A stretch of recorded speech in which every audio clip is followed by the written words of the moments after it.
While the British Parliament stands divided over whether to strike at Syria, Washington claims there is a moral reason to attack. But as RT's Marina Portnaya reports, the use of chemical weapons was no concern in the wars that the U.S. waged in the past.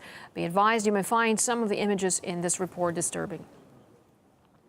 Wagging its finger of moral authority, the U.S. began laying the groundwork for Syrian intervention on Monday. Let me be clear.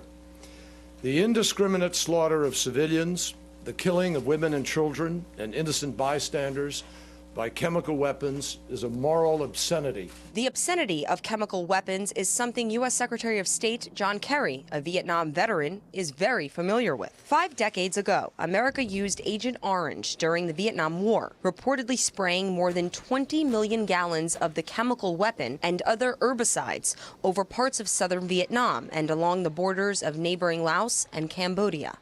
It had the side effect of being terribly genotoxic, and it caused lots of birth defects and terrible effects of a genetic nature in people who were exposed to it. The herbicides were reportedly contaminated with dioxin, a deadly compound that remains toxic for decades and causes birth defects, cancer, and other illnesses. The Vietnam Red Cross estimates that Agent Orange has affected 3 million people spanning 3 generations, including at least 150,000 children born with severe birth defects since the war ended in 1975. The U.S. often, in its foreign policy particularly, is quick to blame others for things that it itself does.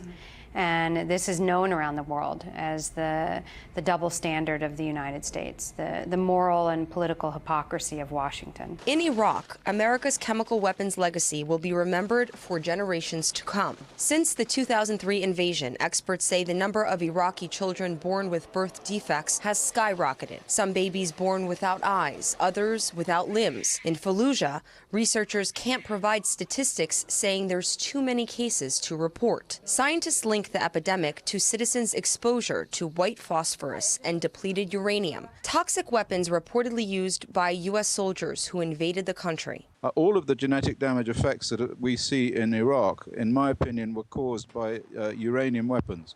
Depleted uranium weapons and also undepleted uranium weapons of a new type.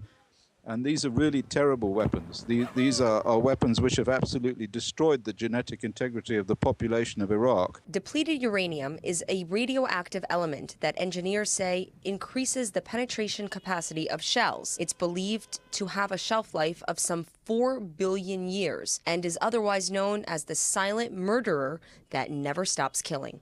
There is a clear reason that the world has banned entirely the use of chemical weapons. There is a reason the international community has set a clear standard and why many countries have taken major steps to eradicate these weapons. While Washington continues lecturing Damascus, a team of UN investigators is in Syria trying to verify if chemical weapons were used. If so, what kind?